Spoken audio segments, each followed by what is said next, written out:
This is the Paranormal Search radio show and podcast. Discussing unexplainable events that shape our extraordinary world.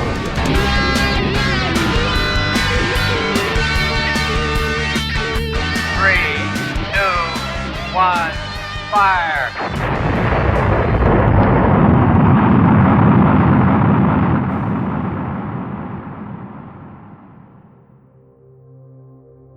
I will start by saying yes. I have agreed to be the one who understands why they would come in my life and have come for centuries.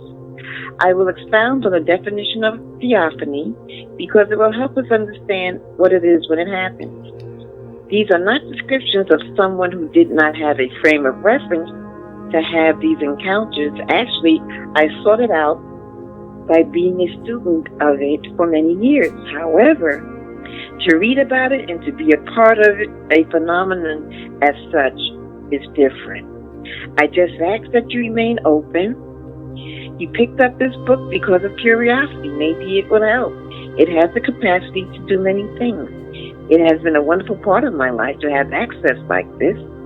My prayer is that you would open up a part of your heart to include the supernatural and what has become natural to me.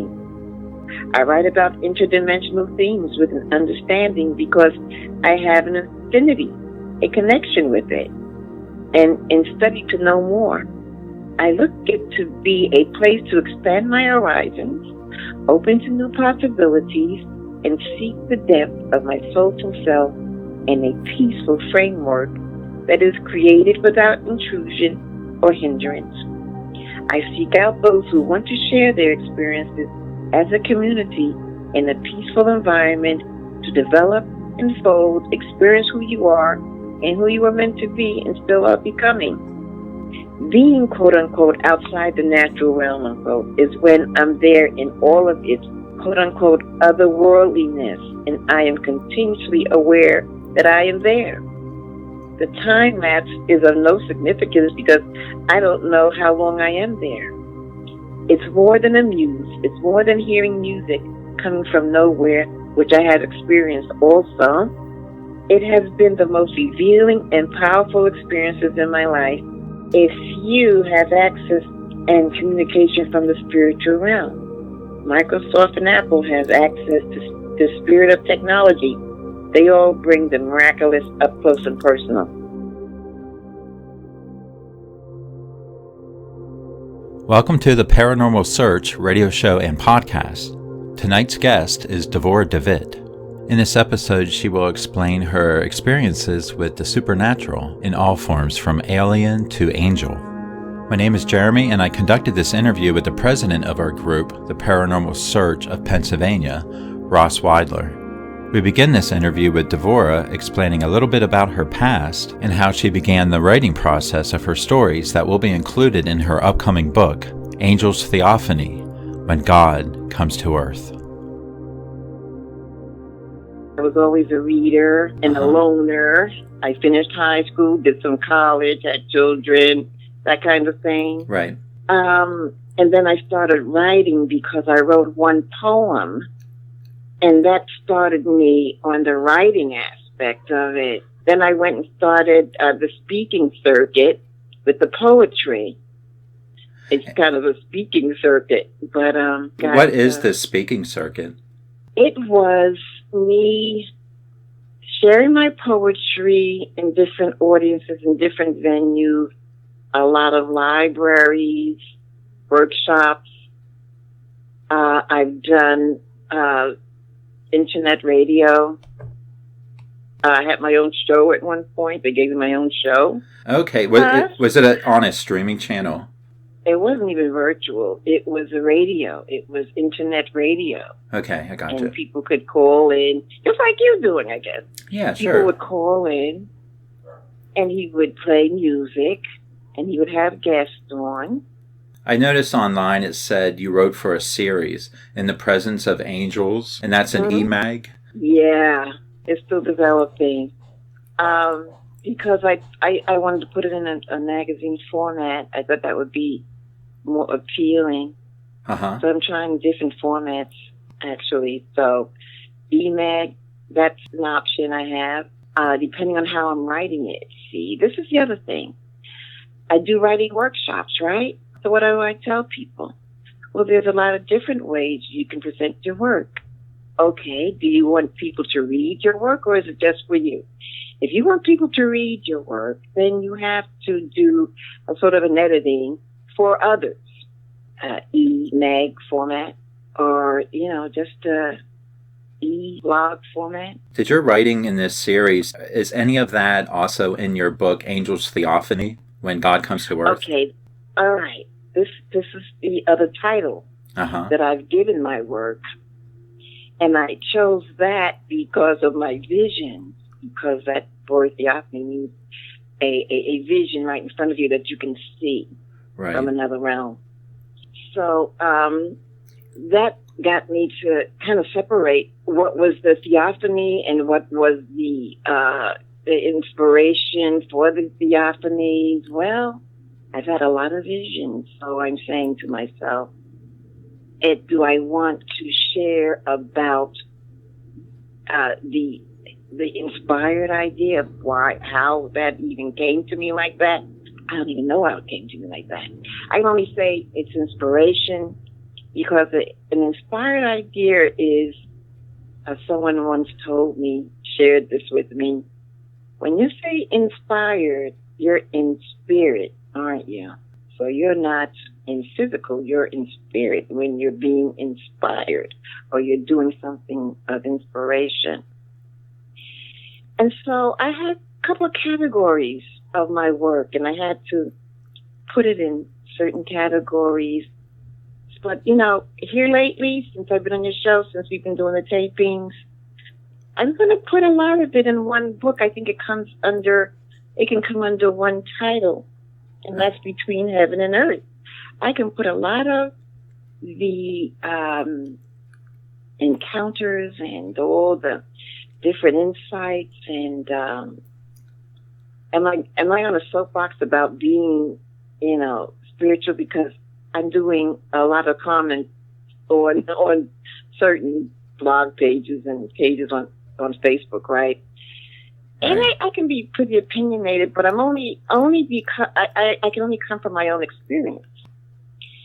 That's the thing about paranormal and inspiration. You come from yourself about it. You come from what you've been through about it.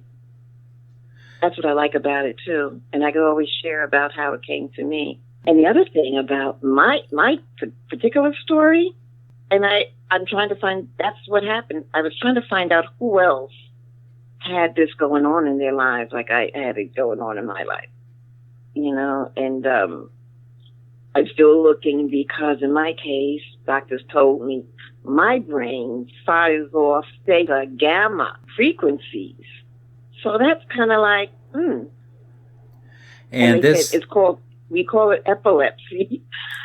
They call it petit mal epilepsy. That was the diagnosis I was given when I went to the doctor. And I'm saying, why do I have the zoning out phases in my day? I can zone out and I'm somewhere else.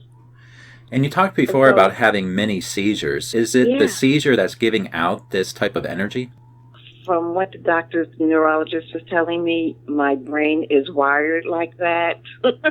And it still happens. And so they want to put me on medication. And I was saying, that might be even more of a problem. I don't want any medication. I just wanted to understand what was happening with me. Right. It wasn't detrimental in the sense that, okay, I don't need to be driving a car or doing anything, like that. Because if I'm zoning out, I don't need to be behind a wheel. So I knew that. But I do need the self-expression and the artistic expression. So I was painting, I was drawing, I was writing. That came like whoosh, whoosh, whoosh, very inspiring. I would get inspired about anything, and, most things inspired me, good or bad. And when we're inspired, when some type of creative thought pops into our heads, do you think this can be explained through metaphysics?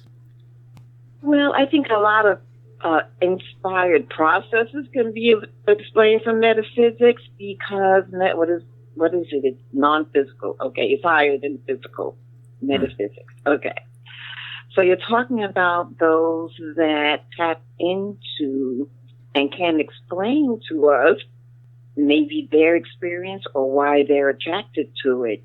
And I think that they were inspired by it. I think that those that are that have invented certain things, the inventors, throughout history, had inspired ideas. And a lot of it just was not on this realm of existence. It took them somewhere, so they take us somewhere else. Right. It's not a physical. It's not on Earth as physical. Mm-hmm. Even though I love the work of, Audubon, who did the drawings of the birds and flowers. We love that. Now, I think it's an inspired act, but we can learn how to draw. People can learn how to draw. We take lessons all the time. Well, what's the inspiration behind it? Well, he wanted to share it with the world. He wanted to show us the beauty and the wonder of birds and flowers. That was his angle. And a lot of people can look at it like that. Right.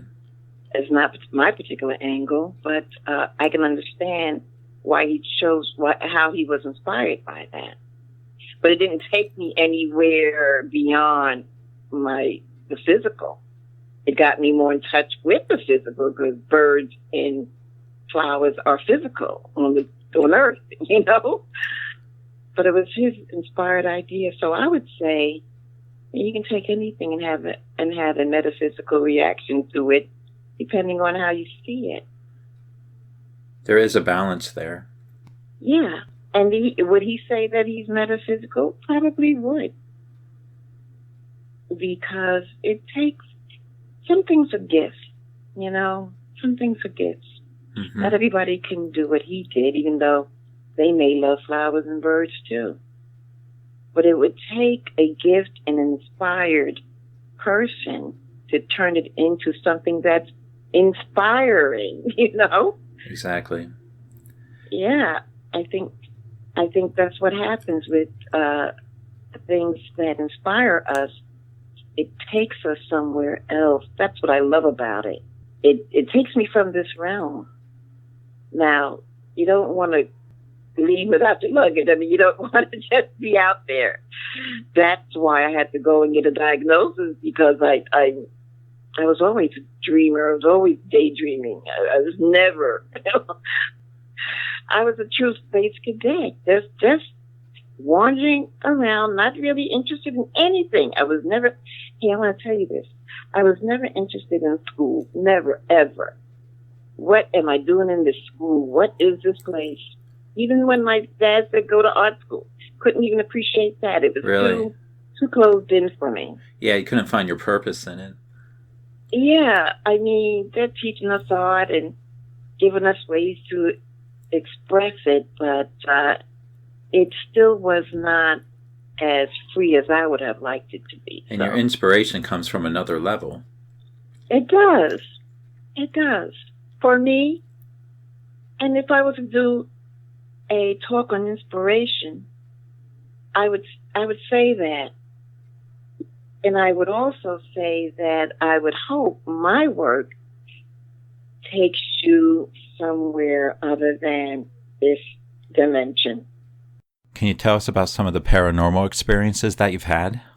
Yes, and thank you for asking me, because I'm formulating how it all happened and the sequences and how it happened. So the first time, if you're interested in going, if I can take you back a little bit in my life, I would say that I got interested in reading books that had to do with Van Doniken. I remember reading him when I was in high school. So that was, I'm just trying to tell you how I got into it. Okay, so the first instance I was thinking, the most dynamic one, and it's still the most one that I'll never forget because it was so out there. I'm coming home from work. I'm working in the World Trade Center, actually. Yeah, born and raised in New York. Okay. And I started my first job, and one of my first jobs was to work in the World Trade Center as a secretary to the branch manager. Okay. So coming home from work one night, I put my key in the keyhole. And this really happened, but it's so it's beautiful because it was totally very benign. It wasn't intrusive. It was just very curious that it even happened like that. So I put my key in my door. I go in. I'm unwinding from my day, and I put my tape, or I turn on the light. The light switch is off. So I'm thinking, okay, I might be getting a short, or the bulb is blowing out. So I turn it on again. Now, that act of turning on the light again, seeing if it's going to come back on, I hear an audible voice, like someone over my shoulder, someone very, very near me, female voice. Do you not know that ye are the light? Old English or something like that. Biblical English or something. Do you not know that ye are the light? Well, my is not in full consciousness. I'm not saying to myself, oh, I'm hearing a voice. I didn't go through that. I didn't even want to acknowledge that I was hearing another voice. I'm the only one in the room. Sure. Do ye not know that ye are the light? Then I'm hearing it. So before I can react, I'm abducted out of my room. I believe that's what happened because I feel myself being surrounded by this energy that was so beautiful. I mean, hey, I wouldn't have resisted it if I knew what was going on even. I wouldn't have resisted it. Wait, do you think you were But still, at the time, do you feel like you were still in the room, or at that point you left? Oh my God, you have no cognizance of being anywhere. Really? They didn't give me a memory of where they were taking me. I just know I missed some time because I find myself sitting on my bed. Well, I never did unwind from my job. I never did put on my tapes to listen to my music. I never did turn back on the light. You know, a sequence of things I don't remember doing. All I remember is this voice, and then blank. It's just a blank. But it wasn't intrusive, so I was open, I guess. That's the other thing I'm coming to, the openness that people, you should be open to it because it really doesn't have to be so terrible. I think a lot of people, they're saying these abductions and these visitations, and it could be quite scary. Okay. Mine never really is. I had another one the other night. Just the other night? I already drew this one. Yeah, just the other night. And I drew this one a long time ago. He made a visit in my room. The strangest looking thing. I mean, he's clearly not of Earth. He's clearly not human. Well, what does he look like? I drew a picture of him. I'll show you. Maybe I'll send it to you. Yeah, that'd be great. He told me his name. You know, telepathy. They don't open them. I never see them open their mouths or such. I can't say never, but okay. So let me just go through the sequence. So that was the first one, that abduction, and I'm just getting to understand now that it was an abduction because I was missing time. That means you're taking somewhere. And so, as a practicing Christian, I always want to ask, well, where am I taken? Where did they take me? Why did they take me? Where did they take me? And that was always curious. Where do I go? You know, where are they taking me when they take me? But you have no memory of it? I don't have any memory of where they took me. I just have a memory of missing time and sitting on my bed and not going through my day like I would normally do it. Wow. How much time was missing during this experience? That's a good question, too, because I don't remember how much time it was. But I think it could have been 15 minutes. And you know, that time thing can be kind of tricky when you're talking quantum physics or something, you know. Sure, yeah. But I'm just saying, it was from one thing, all of a sudden I'm jumping to the next thing. So what happened in between? Mm-hmm. You know what I'm saying? I think it was still light outside, even though I get home after 5. I get home around 6 maybe. I have to ride the subway all the way up to the Bronx. And 6:30-ish, that kind of thing. Mm-hmm. So I kind of remember that it might have been still light out, somewhat light out. Were you having any strange dreams before this happened? Yeah. I'm thinking that they were dreams, and maybe they were not dreams. I'm thinking, I remember sleeping in my grandmother's bed one time. She had a 4-posted bed. She lived in Harlem, and my family lived in the Bronx. But I remember sleeping in her bed in her room. Now, my grandmother, God rest her soul, God bless her, she knew some stuff, you know, and sometimes she would talk about it, you know. Oh, the angels were here last night or something like that, but nobody took any, you know, took it seriously enough. But when I slept in her bed, I had visions, and I thinking, was I awake to see that? Was I asleep to see that? Right. And it was another encounter. I must have been about 14 years old. And it had something to do with the Bible, because I'm in her room, and my grandmother, she had these icons all over the place, you know, these Christian icons. And on display. And I was not into the Bible. I mean, she never took me to church or anything like that. Okay. I just was very philosophical, and I loved reading. All of a sudden, I see myself, 4 me's in each corner of the room. And one me is got her hand on this Bible. She's telling me, it's the Bible, it's this book, it's this. Well, I'll never forget that either, because the Bible has come to mean a lot to me over the years. It really has. Up to, you know, present time, I love the Bible. But I didn't think much of it then, because I had no way to connect it until that happened. Right.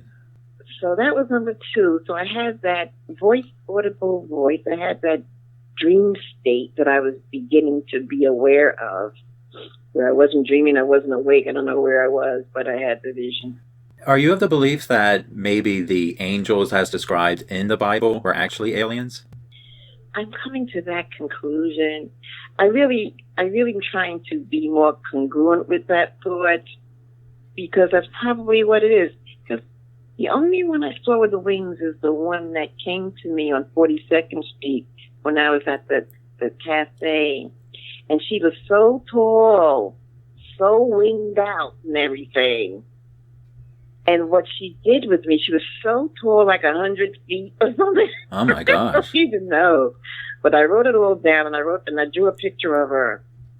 And rather than bend down, she might have done that too, but she brought me up to her. See, they can do all kinds of things like this. Mm-hmm. They can defy time and space and everything. I'm in a cafe drinking coffee.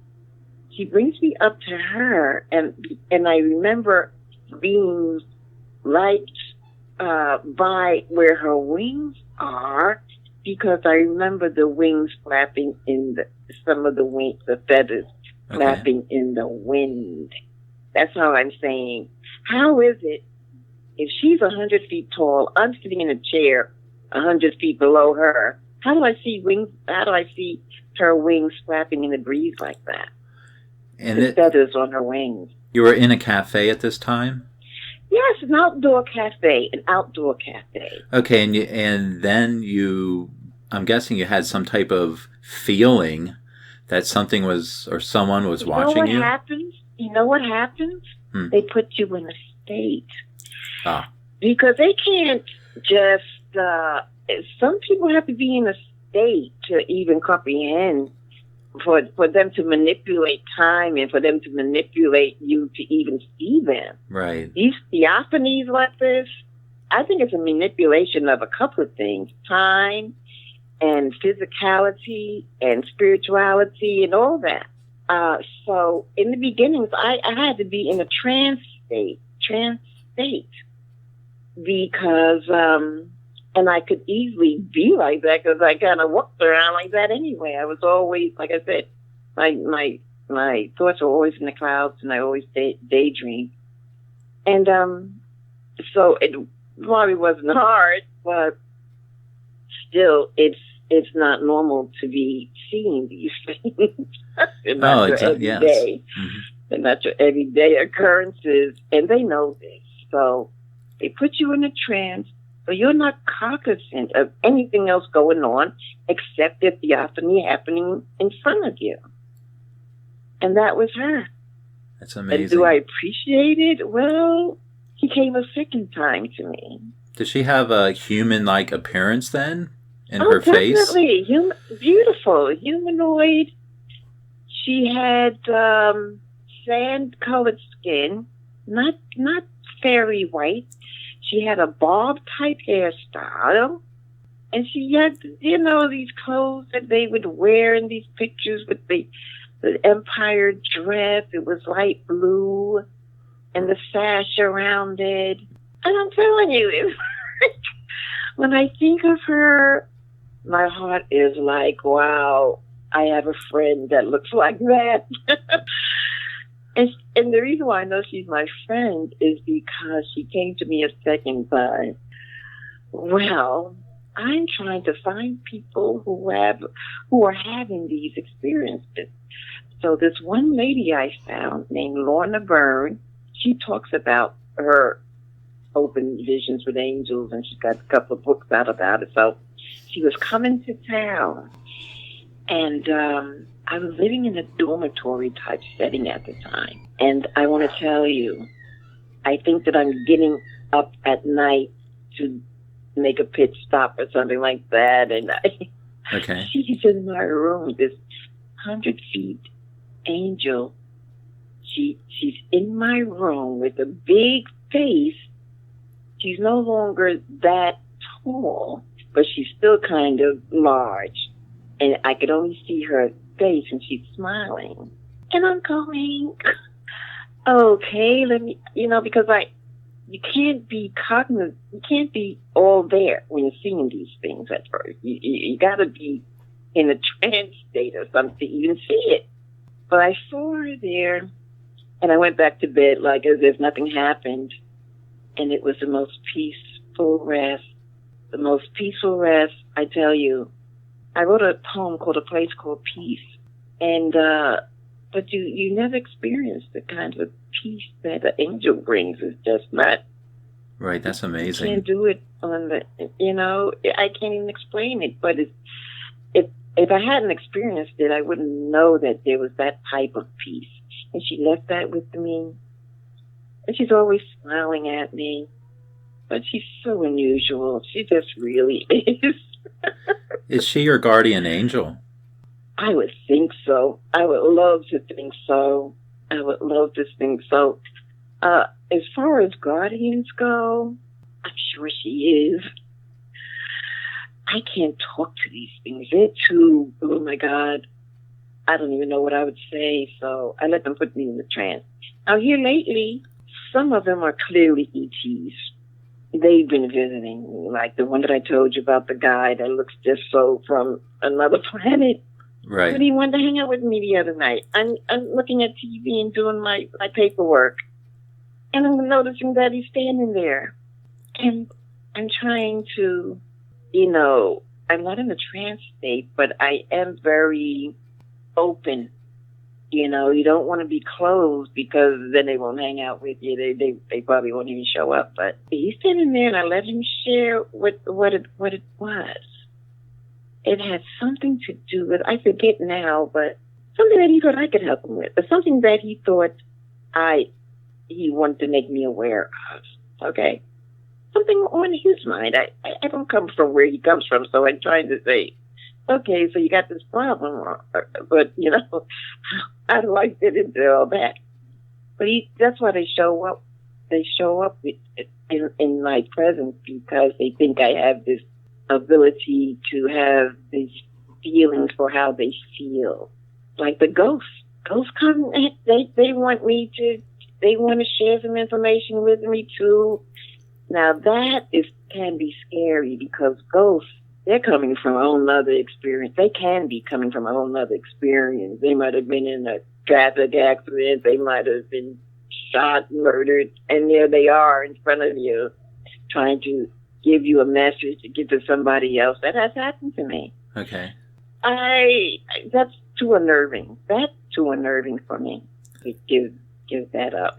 But the being that you saw, he was a man? Yeah, it was a male. What was his appearance like? Oh my gosh, it was like his name was Godal, something like that. Uh-huh, yeah. I think it's Godol, something like that. And he had a beak-type face that he had. And he looks like something out of the Guardian of the Galactica or something because I'm sure he had wings, but I didn't. They was kind of closed up. But he had metal-looking belts around his person. He stood on two legs. I don't know if I saw arms or not. Okay. And guess what he did? What? He was trying to convey something. And he gave me after he did this particular thing, he curled up on my floor in a fetal position. Really? And I'm going, boy, I don't know what he's going through. But it gave me the impression that he was young. He might have been like 12 or 16. But who knows on this planet? That might mean who knows, Right. But it was such a immature thing to do, instead of talking to me, he just curled up on a fetal position. And I went on with my paperwork, and before I knew it, he was gone. But he wanted to convey something that he wanted me to understand about something that he needed me to see him in some kind of distress, something like that. Well, what can I do? Just like humans, we want to go where we can get the most empathy or we can get the most compassion where we're not feeling good, And that was his thing, I think. And I hope he's feeling better. But, he's not somebody I want to wake up and see all the time or turn around and there he is. No. How did he leave? Did he disappear then? Yeah, they just disappeared. They just go the way they came, I guess. And you say often at times when you encounter ghosts, they are from a tragic background. Tragedy, that yeah. It's not as comforting as seeing some of these other beings. Oh, no. It just hasn't been that way for me. I had 3 encounters with ghosts, okay, and all 3 of them was the weirdest thing. I'm sitting talking with a girlfriend in her kitchen. We're just talking. She tells me that she found a dead body in the car. She had to call the police. Down the block, she found somebody in the car. They were dead, a female. I'm going, oh, that's interesting. Right. The lady comes to me and says to me, please give her a message. Tell her I said thank you. He wanted her to know to thank her for finding her in that car. Who knows what happened to her in the car? Maybe she died of her own. I thought about this. Maybe it was suicide. Maybe somebody killed her. Maybe she took the wrong drugs or something. Right. But she was looking like she wasn't alive, and there she is at the foot of the stairs telling me she wants me to give the lady a message. One thing was, well, how come she didn't come to you? And it's I a just thank told her you. what just happened, just to say thank you. And I'm going, that broke me up. That was too unnerving for me because all the surrounding implications of it was very sad. She looked very sad. And then she was already dead. So there wasn't much I could do. And she knew that she had died. Yeah. And that's what I'm thinking. Maybe it was a suicide because she was concerned about her body. I don't know. When you take your own life, are you still concerned about your body? Maybe you are. And she just wanted to tell a woman, thank you for finding her. So I'm with another girlfriend. We're sharing an apartment, a roommate. She comes and says, you know, Deb, I don't want to go to my aunt's wake. I don't get along with my family. I don't think I want to go. I'm not going to go. I'm not going to go. I'm half listening to it. That's her problem. I have my own. You know, okay, fine. I'm like, how can I talk you out of it, talk you into it? It doesn't mean that much to me. I can probably understand how you feel. Maybe you don't even have to go into it, right? Right. All of a sudden, her aunt appears to me. Please tell her to come to my work. I need her to be there. I'm saying, Julie, your aunt is here. She wants you at the wake. She's telling me to tell you to come to the wake. I said, does she wear a blue dress? And does she have dark hair, black hair? Yeah, she wears that blue dress all the time. I said, well, that's her. She's telling me to tell you to go to the wake. That accident has really happened to me. Like I didn't think one way or another about it. But they want to bring you into their drama. You know, ghosts. That's what ghosts do. Another time, I had to send that gift. Those kind of gifts I'm not crazy about because they're too unnerving to me. Another time, I'm in Carlisle, Pennsylvania. You know where Carlisle is. Mm-hmm. And I had a neighbor there. I'm living there at the time. It's quite a few years ago now. And she lives on the first floor. I live on the second floor. So I'm going around to the courtyard to knock on her door. Now there's a cemetery about 2 blocks away. You can see it from our window. Okay, so it's kind of like not late, but it was dark. And she has light out there at her door, so I'm knocking on the door. All of a sudden, I hear something communicating to me, a female voice in this archaic English, like she's from the 15th century or something, trying to communicate to me. I'm going, like she's trying to act like she wants to engage in a conversation. And she has this deep Gaelic, archaic English that she's speaking. And she has no body. And I'm going, how are you speaking to me? You don't even have a body. Well, what did she have? Just that voice. Just the voice. A way to communicate. Way to communicate. Oh, she knew she didn't have a voice. I mean, she knew she didn't have a body. I'm sure she did. Maybe she didn't know. But, you know, she was out of her time. She was out of her grave. I don't know what was going on with that. And she wanted to carry on the conversation. Very delightful conversation of some sort. I'm saying to myself, you don't even have a body and you're trying to engage in the conversation with me. I don't even understand what you're saying. Yeah, what would you talk about? Weird? I guess you could ask her how things are in the afterlife. No. I would not do that. I would not do that because that would be asking for more than I really want, probably, to even... See, I'm not an investigator like that. I'm just, that's why they call us experiencers. Uh-huh. I'm more of an experiencer. I've experienced a lot, but I don't go after these things. They randomly happen to me. I wonder if when you're having these experiences, if they're even willing to share that type of information with you. I think when it comes to realms like this and the way they want to make an appearance on Earth, they want you to engage with them on some level. That tall angel that brought me up to look at her feathers in the wind, that's an engagement. That one that wants me to hear her voice, and she has no body, but she's trying to get me to understand her message to me. That, to me, is engagement. You know, right. when it's like anybody else that you want to try and get their attention.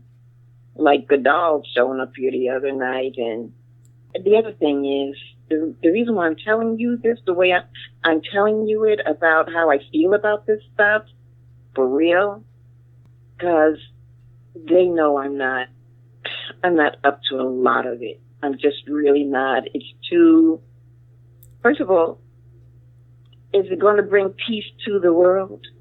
Is it sustainable? What coming into my existence, how is that going to help a hungry child? I mean, I'm understand, trying to understand how it all, what sense it makes. Why come to me and ask me to give someone a message from you, and it's just such an unnerving thing? Are you taking into account how I feel? That's the other thing. They're not taking it into account how I feel about it. The eternal stand. Entering into portals of welcome and change, never to return to duality again. Our oneness is solid as the rock, granite, and earth, as we watch our visions give birth to a newness of life, a fresh and wonderful view, seeing with eyes that tell the future, everlasting and new. We know that what we see is a forever plan as we walk in our season and take the eternal stand. Yesterdays are gone in light of today. Here, now, this moment chases old burdens away. This light shines with an everlasting glow on the path with the ones who know. We walk together in truth, illustrious and grand, as we take our position in the eternal stand. The eternal stand is our decision to be in everlasting oneness, in sync, in harmony, to walk a path less traveled with a commitment to truth and light, to emerge victorious in this forever fight, wearing a crown of glory, honor, and praise. We are seekers after the better ways of God, the creator of man, and we are blessed to be among the ones who take the eternal stand.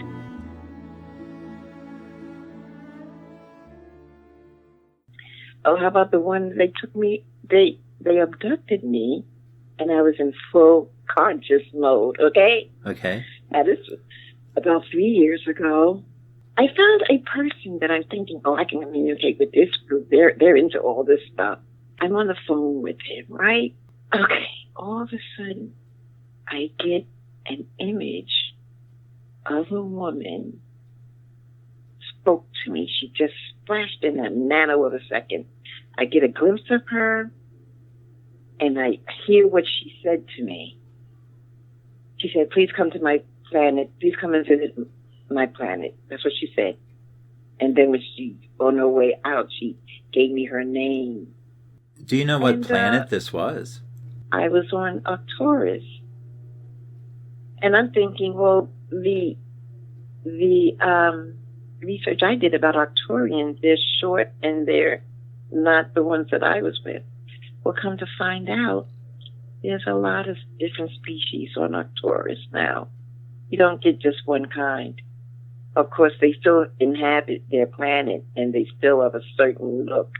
But there's other intergalactic travelers back and forth. And I was with some tall Egyptians looking ladies. But they were there too when I was sitting there talking about Earth and, you know, how I felt about Earth and how, you know, my life or something like that I was telling them. And so there was all kinds of intergalactic beings there. And he said, that's because we come and go from all galaxies. Arcturus is open to us to come there. So the ones that I sat with are not natives to Arcturus. They're from other places, other galaxies. Interesting, right? That really is, yes. I'm glad they explained that to me. So now I'm curious as well, where do you come from? But they have their problems on their planets, and that's why they go to other planets. Problems on their planet. They have similar problems as we do here? Yeah, probably even worse. War, probably violence? Even worse, because war, violence, slavery is a big one. But I like this gentleman I'm looking at now. I forget his name, Jason Rice. He's on Cosmic Disclosures, and he's talking to this other guy about his experiences. And he's telling you, yeah, they took him out in space, and this is what's going on. He's telling us what goes on out there. And it's just not a pretty picture at all.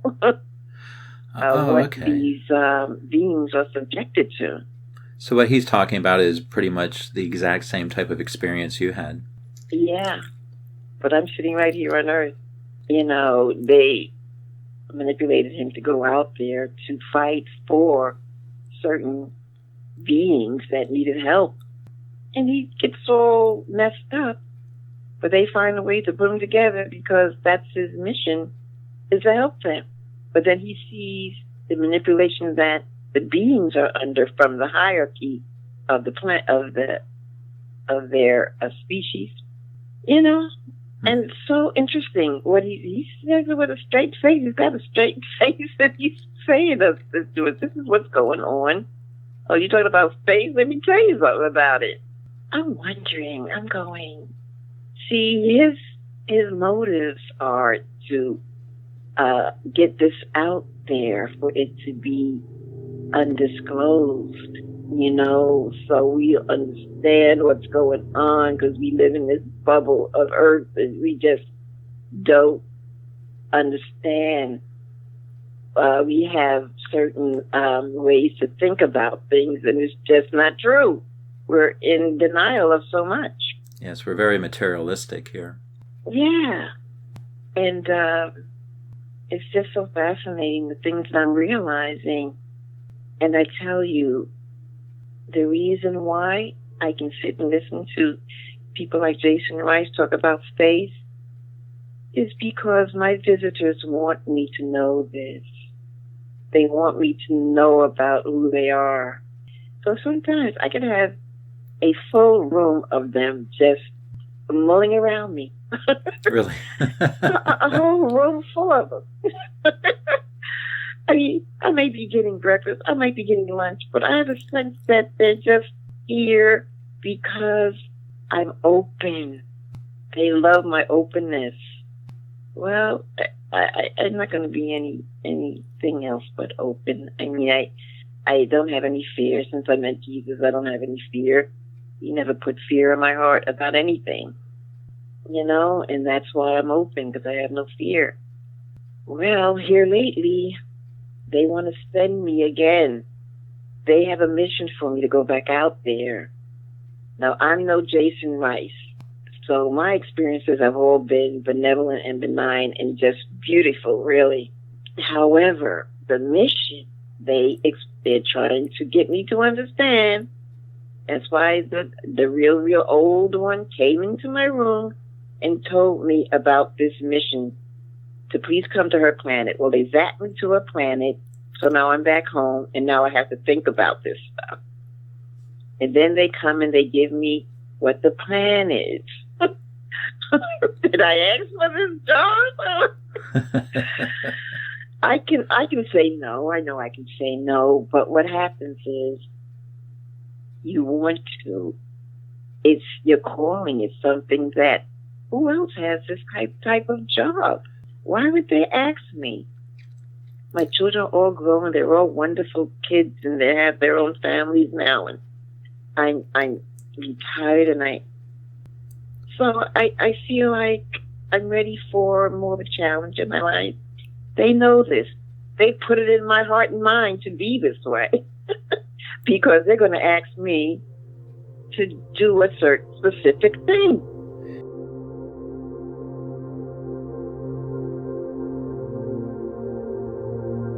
One day, one shows up in my kitchen when I was in California.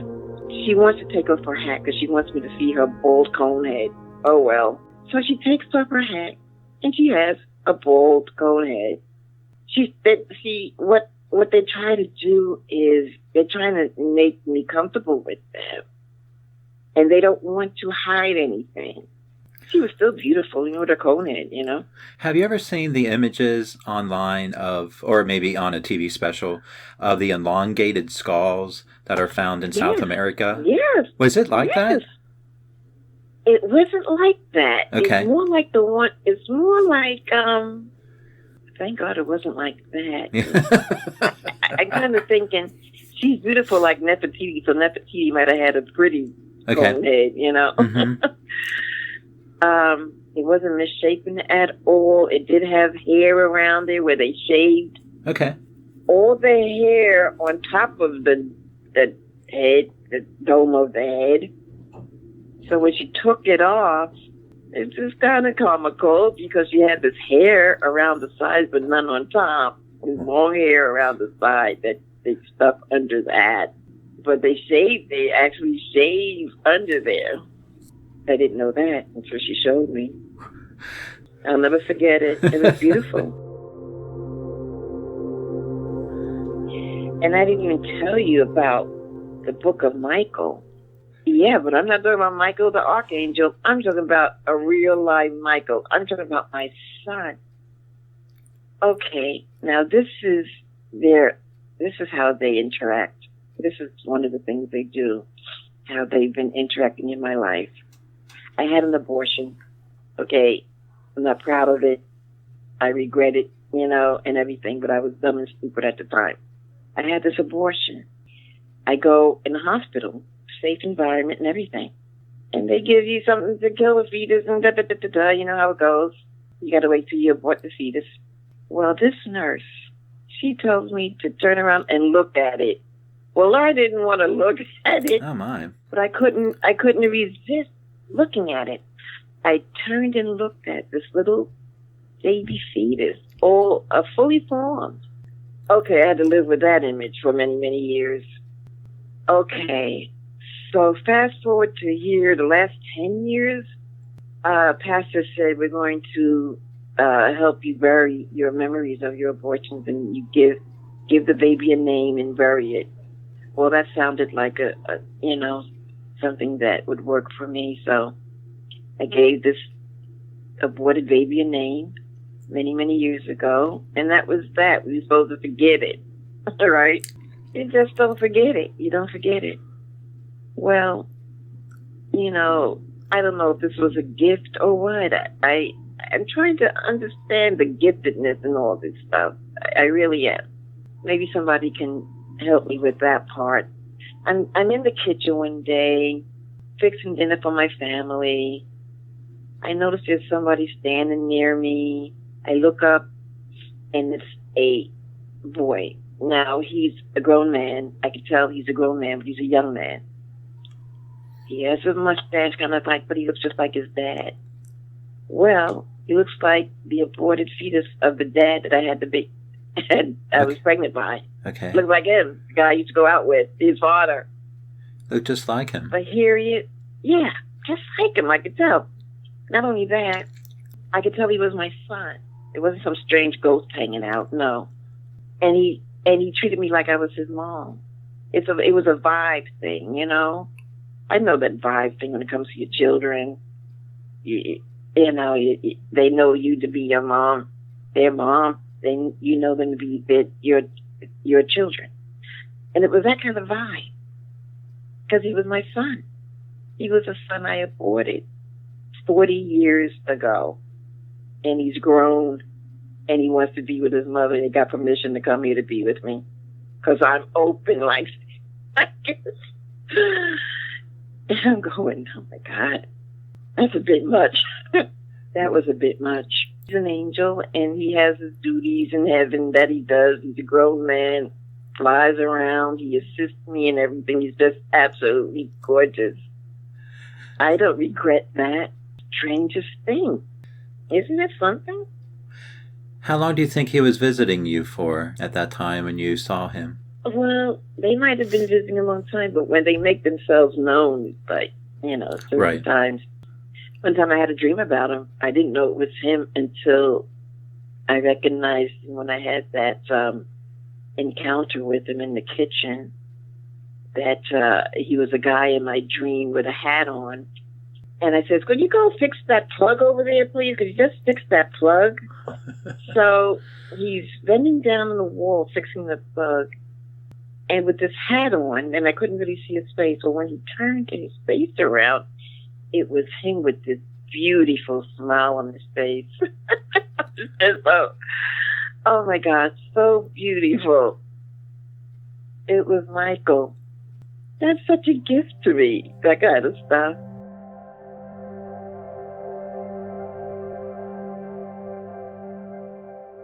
How about the time I go into an office and the lady is a racist, okay?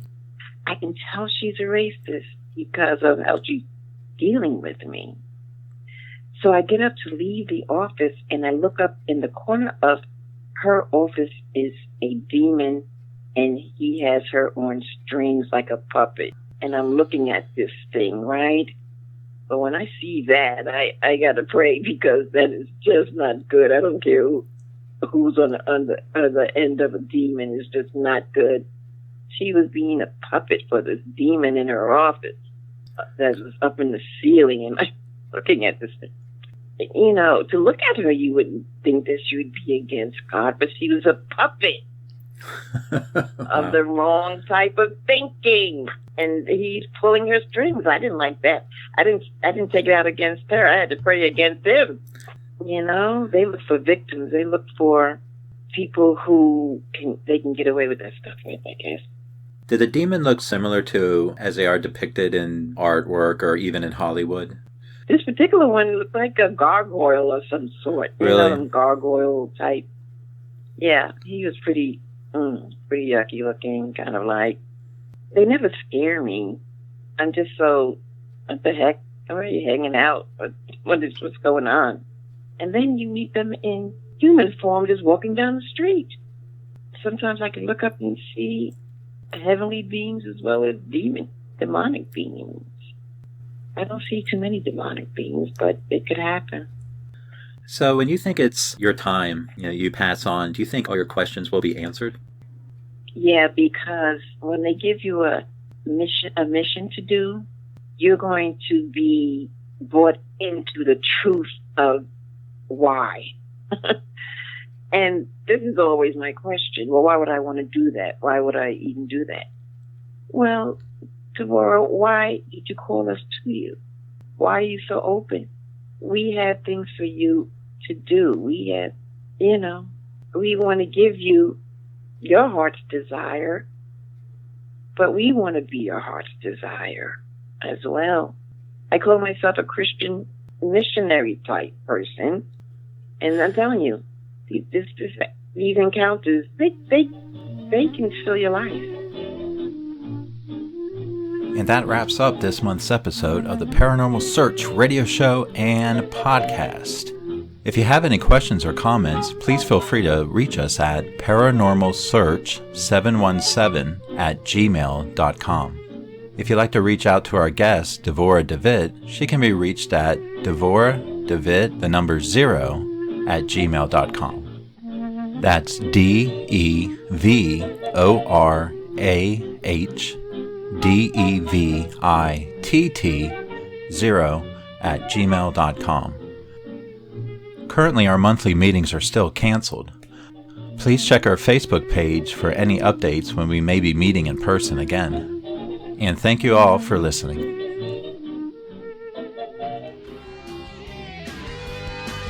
Thank you for joining us this episode. If you would like to attend our monthly meetings, you may do so by visiting the Lower Paxton Municipal Building in Harrisburg, Pennsylvania. We meet the second Wednesday of every month between the hours of 7 and 9 p.m. Please visit our Facebook page, that is Paranormal Search of Pennsylvania. There you will find links to our YouTube channel and website.